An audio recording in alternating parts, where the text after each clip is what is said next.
Kali ini kita akan membahas tentang gelombang radiasi kosmik yang merupakan suatu latar belakang gelombang mikro ya. Jadi dalam pengembangan jagat raya akan menyebabkan suhunya menurun. Demikian pula dengan suhu radiasi foton.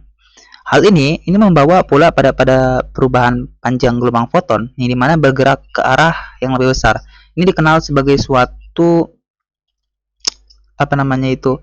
pergeseran merah. Kalau misalnya disebut dengan pergeseran merah.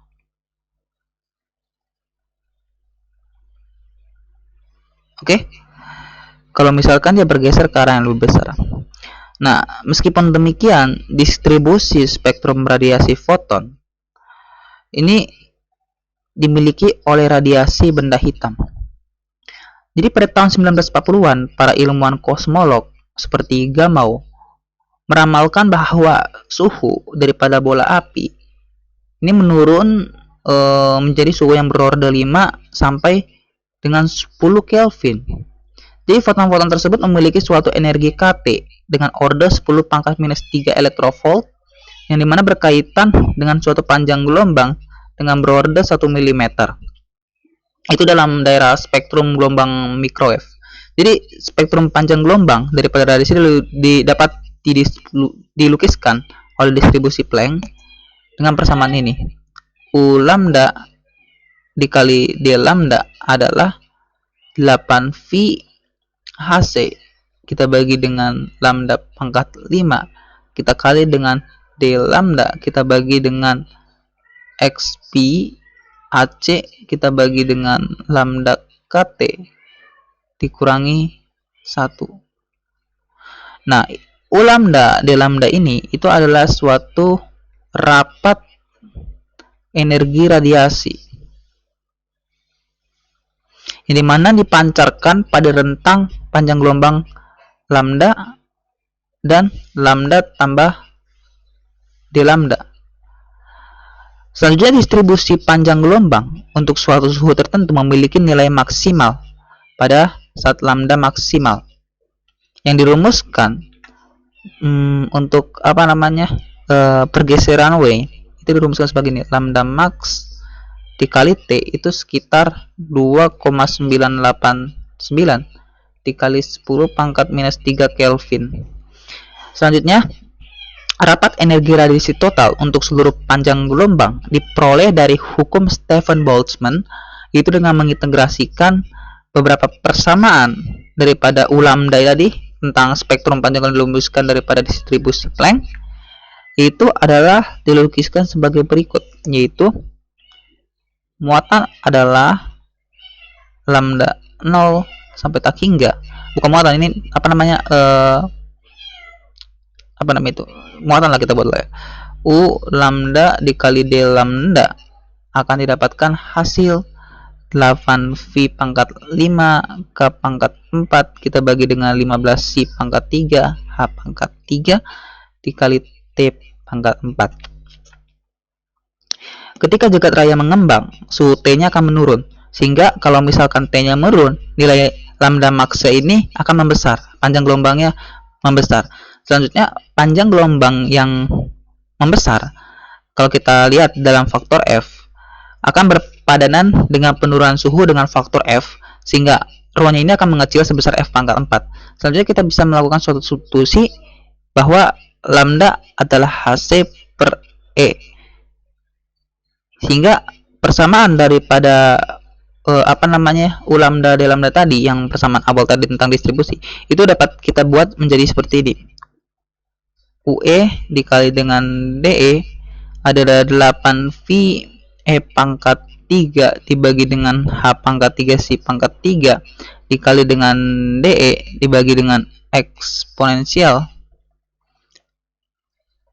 E bagi KT dikurangi 1. Persamaan itu menyatakan suatu kerapatan energi foton. Kalau misalnya kita lihat bahwa nilai ini kita bagi dengan E, ini akan menyatakan suatu jumlah foton akan berenergi E per satuan volume atau NE yang dirumuskan sebagai ini. NE dikali DE adalah 8V E kuadrat kita bagi dengan H pangkat 3 C pangkat 3 dikali dengan DE dibagi dengan eksponensial E per KT kurang 1. Nah, N ini merupakan suatu jumlah foton untuk seluruh rentang energi dari persatuan volume atau N yang dapat dicari dengan mengintegralkan persamaan. Jadi kita dapat bisa mengintegralkan persamaan ini, persamaan N menjadi ini. N adalah integral dari E sama dengan 0 sampai tak hingga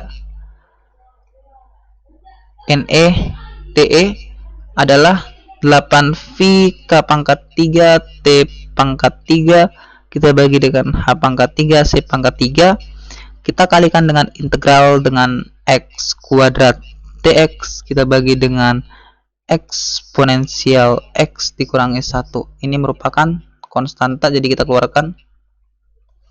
Selanjutnya kita dapat bisa melakukan substitusi di mana X adalah E per KT, sehingga nilai integral kita dapat bisa cari secara numerik, sehingga akhirnya kita memperoleh suatu foton persatuan volume di mana kita akan dapatkan hasil N adalah 2,03 kali 10 pangkat 7 T pangkat 3 foton meter pangkat per meter kubik. Sementara itu kalau kita lihat bahwa nilai rapat energi akan didefinisikan sebagai ini, 4,73 kali 10 pangkat 3 T pangkat 4 elektrovolt meter per meter kubik. Sehingga kalau misalnya kita lihat untuk energi rata-rata tiap foton itu didefinisikan sebagai ini, rho per N menghasilkan 2,33 kali 10 pangkat minus 4 T elektrovolt. Oke, kita sudah dapat energi rata-rata. Selanjutnya kalau misalnya kita alihkan pada upaya eksperimental di mana untuk mendeteksi radiasi gelombang mikro serta penentuan suhunya, persamaan di atas yang sudah kita buat itu bahwa T dapat ditentukan dengan mengukur energi radiasi benda hitam pada sembarang panjang gelombang. Namun untuk menunjukkan bahwa radiasinya mematuhi aturan spektrum radiasi benda hitam, maka akan diperlukan suatu pengukuran dalam suatu rentang panjang gelombang. Jadi pada tahun 1965, Penzias dan Wilson dia menggunakan suatu teleskop radio, di mana dalam suatu teleskop radio itu dipasang untuk panjang gelombang 7,5 cm. Jadi pada panjang gelombang tersebut terekam suatu desis, yang dimana mengganggu teleskop mereka yang sulit untuk dihilangkan. Nah, setelah upaya untuk dihilangkan ini ternyata sia-sia. Mereka berkesimpulan bahwa asal radiasi tersebut adalah suatu sumber tak dikenal yang menghujami teleskop ini dari segala arah, baik siang maupun malam. Jadi dari energi radiasi pada panjang gelombang tadi sebesar 7,35 cm, mereka dapat menyimpulkan bahwa suhu radiasi benda hitam itu sekitar 3,1 1,0 Kelvin. Jadi dalam perkembangan dapat disimpulkan bahwa radiasi tersebut adalah suatu warisan dari Big Bang. Jadi kalau misalnya kita lihat dapat kita sajikan berdasarkan suatu distribusi radiasi benda hitam berdasarkan ini tabel ini. Nah, kita melihat ini adalah suatu distribusi radiasi benda hitam pada radiasi latar belakang gelombang mikro. Jadi sejak penemuan tersebut dilakukan pengamatan pada berbagai panjang gelombang antara 0,1 sampai 100 cm. Nah, semua pengamatan ini memberikan kesimpulan suhu yang sama, di mana nilai baku daripada suhu radiasi kosmik gelombang mikro itu adalah 2,7 kurang lebih 0,1 Kelvin. Jadi semua hasil pengamatan menghasilkan suatu kecocokan yang tinggi. Jadi kecocokan ini akan lebih meyakinkan jika dilakukan pula pengamatan pada panjang gelombang di bawah 0,1 cm. Nah, sayangnya radiasi pada panjang gelombang ini akan mengalami suatu penyerapan kuat oleh atmosfer bumi. Oleh karena itu, teleskop radio di permukaan bumi tidak dapat bermanfaat. Namun kalau misalnya kita mengambil data dan dicetak oleh stasiun yang berada di luar angkasa atau di atas atmosfer bumi, ini akan membuktikan bahwa intensitas daripada radiasi rentang panjang gelombang di bawah 0,1 ini memang mematuhi aturan radiasi benda hitam atau sekitar 2,7 Kelvin. Nah, selain itu terdapat metode eksperimen yang dimana mendukung kebenaran nilai suhu yang dimana disimpulkan daripada pengukuran dengan teleskop radio. Jadi salah satu molekul duatom dalam atom antarbitam yang dicirikan pada spektrum seratnya itu adalah cyanogen atau Cn. Nah, tingkat energi molekul adalah suatu gabungan daripada keadaan elektronik, vibrasi, dan rotasi. Pada keadaan dasar, untuk molekul Cn atau cyanogen ini menyerap energi radiasi pada panjang gelombang sebesar ini. Kita akan buat di sini lah ya. Dia menyerap panjang gelombang sebesar 387,46 nanometer. Nah, pada ujung biru spektrum yang tampak, keadaan rotasi pertama itu memiliki energi sebesar 4,70 pangkat minus 4 elektrovolt, di mana di atas keadaan dasar. Nah, pada keadaan ini, panjang gelombang garis serapnya itu sekitar 387,40 nanometer. Jika kita mengukur spektrum serap, perbandingan antara intensitas kedua garis serap ini merupakan suatu ukuran perbandingan daripada jumlah molekul pada keadaan dasar dan keadaan rotasi pertamanya. Jadi, kalau misalnya kita lihat bahwa cyanogen pada saat T-nya adalah 0, semua molekul itu harus berada dalam keadaan dasar. Pada saat suhu T, populasi keadaan eksistasi ini ditentukan oleh faktor Boltzmann, di mana faktor Boltzmann itu didefinisikan sebagai eksponensial minus E kita bagi dengan KT. Nah, jadi kalau misalnya kita bandingkan dengan bobot statistik tingkat, dirumuskan sebagai ini. N1, N2 adalah 2L1 tambah 1, 2L2 tambah 1 dikali eksponensial minus E1 kurang E2 kita bagi dengan KT. Nah, ini merupakan suatu perbandingan daripada bobot statistik. Sehingga untuk penentuan jumlah relatif molekul pada kedua tingkat ini adalah suatu cara untuk menentukan suhu gas. Nah, pengamatan terhadap intensitas kedua garis daripada cyanogen ini atau Cn ini menunjukkan bahwa sekitar 25% molekulnya itu berada pada keadaan eksistasi.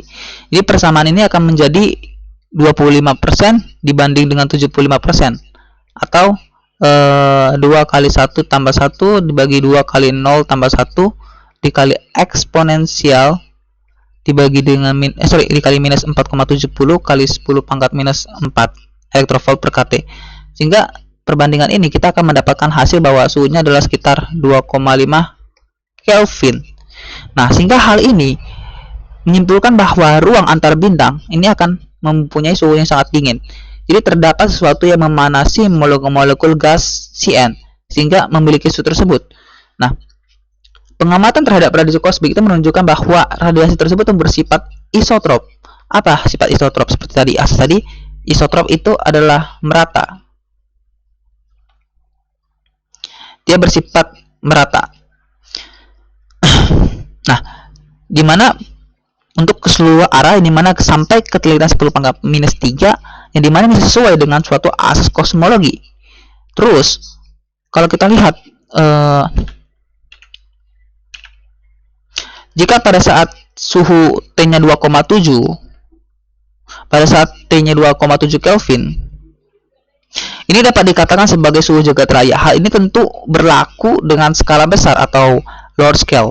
Dengan menggunakan suhu ini, kita dapat bisa menghitung bahwa dalam setiap volume 1 meter kubik ruang di jagat raya terdapat sekitar 4 kali 10 pangkat 8 foton.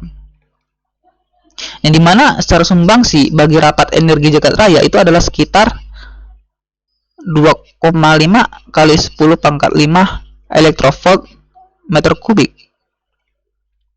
Atau kira-kira setengah daripada energi rehat sebuah elektron. Jadi, kalau misalnya kita definisikan bahwa untuk setiap foton itu memiliki suatu rata-rata 6,3 kali 10 pangkat minus 4 elektrovolt.